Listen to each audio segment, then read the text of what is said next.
तो नाजरीन, drama serial कभी मैं कभी तुम की नेक्स्ट एपिसोड में दिखाया जाएगा कि वकार अहमद और शगुफ्ता जब मुस्तफा के साथ उसके घर जाते हैं तो पहले तो इतना बड़ा घर गाड़ी देखकर हैरान रह जाते हैं। दिल में शुबा भी आता है कि कहीं मुस्तफा ने भी अदील की तरह 2 नंबर तरीके से पैसा तो नहीं कमाया, लेकिन उनका दिल गवाही देता है कि उनका बेटा मुस्तफा ऐसा कर ही नहीं सकता। मुस्तफा उनकी जब किसी बात का जवाब नहीं देता लेकिन आंखों से बहुत कुछ कह देता है तो उसकी माँ बाप समझ जाते हैं कि शर्जीना और मुस्तफा के रिश्ते में जरूर कोई मसला चल रहा है। अब मुस्तफा के माँ बाप सोच लेते हैं कि अब हम अपने बेटे के लिए कुछ न कुछ जरूर करेंगे। अब जब इन्हें पूरे मामले का पता चलता है कि शर्जीना प्रेग्नेंट थी और उसका मिसकैरेज हो गया है और शर्जीना को मुस्तफा से ये गिला रहा है कि वो पैसे कमाने में इतना मसरूफ रहा है कि शर्जीना को वक्त ही नहीं दे सका, इसीलिए शर्जीना यही समझती है कि उसका बच्चा मुस्तफा की वजह से गया है, तो वो सोच लेते हैं कि वो शर्जीना के घर जाएंगे और उससे माफी मांगेंगे, उसके माँ बाप को समझाने की कोशिश करेंगे और अपने किए की भी माफी तो शर्जीना से मांगनी है ना उन्होंने, क्योंकि इफ्तिखार अहमद और शगुफ्ता ने भी तो शर्जीना का बहुत दिल दुखाया था। तो दूसरी तरफ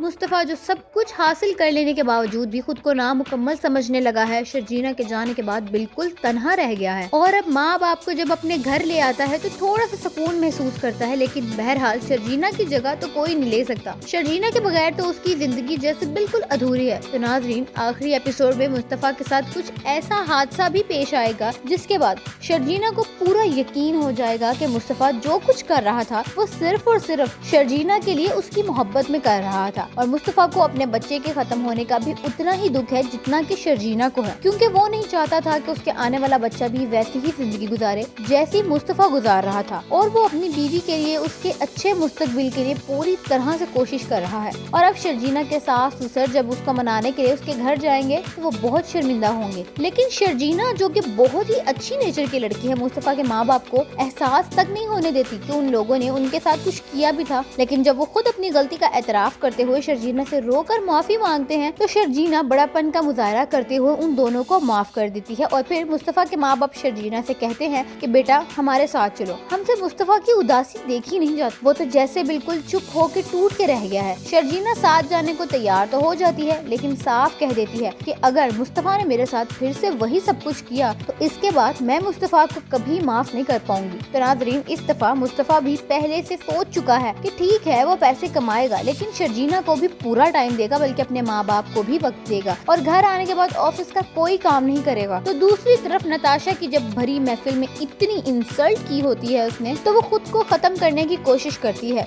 लेकिन उसकी जान बच जाती है, जबकि ये चीज पूरी सोशल मीडिया पर वायरल हो चुकी है। और दूसरी तरफ अदील जो बड़े बड़े ख्वाब देख रहा था अपनी जिंदगी मजीद बेहतर से बेहतरीन बनाने के लिए, उसकी बाकी जिंदगी जेल की सलाखों के पीछे कटने वाली है। सोचेगा जरूर कि रुबाब ने मुझे वो सब कुछ दे तो रखा था, अगर मैं उसके साथ सिंसियर रहता तो वो लाइफ भी मेरी बुरी तो नहीं थी जो रुबाब ने मुझे दी थी। तो अदील के साथ जो कुछ हो रहा है एक तरह से रिमाइंडर है उसके लिए, जैसा कि हम हमेशा से सुनते आए हैं कि लालच बुरी बला है। तो नाजरीन, आप में से बहुत से लोगों ने कमेंट सेक्शन में पूछा था पिछली बार कि ड्रामे का एंड कब होगा, तो आप सबको बताते चलें कि नवंबर के फर्स्ट वीक में ड्रामा सीरियल कभी मैं कभी तुम का एंड हो जाएगा और ड्रामे की बहुत ही हैप्पी एंडिंग भी दिखाई जाएगी। हो सकता है ये भी दिखाया जाए कि शर्जीना जिस बात की वजह से उसका दिल दुखा था, जिसकी वजह से वो मुस्तफा से दूर हो गई थी, यानी कि उसका मिसकैरेज, लेकिन खुदा की रात क्योंकि बहुत बेनियाज है, शर्जीना और मुस्तफा की जिंदगी में एक बार फिर से औलाद की खुशी आएगी और मुस्तफा ने जिस तरह से दिन रात एक करके मेहनत करके अपनी जिंदगी को तब्दील किया है, इसी वजह से शर्जीना और मुस्तफा के कपल को बहुत ज्यादा सराहा भी जा रहा है और कभी मैं कभी तुम ड्रामा टॉप ट्रेंड भी कर रहा है। तो व्यूअर्स, क्या लगता है आपको कि क्या ड्रामे का एंड इससे भी ज्यादा एक्साइटिंग हो सकता है? एक तरफ तो शर्जीना और मुस्तफा को दोबारा से पेरेंट्स बनते हुए दिखाया जाएगा, तो दूसरी तरफ जो कि रुबाब अदील से तलाक लेने का फैसला कर चुकी है, लेकिन जबकि सलमान ने भी नताशा को तलाक दे दी है, तो क्या रुबाब को सलमान के साथ शादी कर लेनी चाहिए? और क्या मुस्तफा अपने भाई अदील से जेल में मिलने जाएगा, उसकी जमानत करवाने की कोशिश करेगा या फिर उसको एहसास दिलाएगा कि ये जो कुछ तुम्हारे साथ हो रहा है दरअसल ये उसी का सिला है जो तुम करते आए हो? तो कमेंट सेक्शन में अपनी राय का इजहार जरूर करिएगा और अगर हमारे चैनल पर आप लोग नए हैं तो चैनल को सब्सक्राइब भी कर लें और बेल आइकन को भी प्रेस कर लें और ये बात भी जरूर बताइएगा कि कौन से ड्रामे के रिव्यूज आप हमारे चैनल पर देखना चाहते हैं।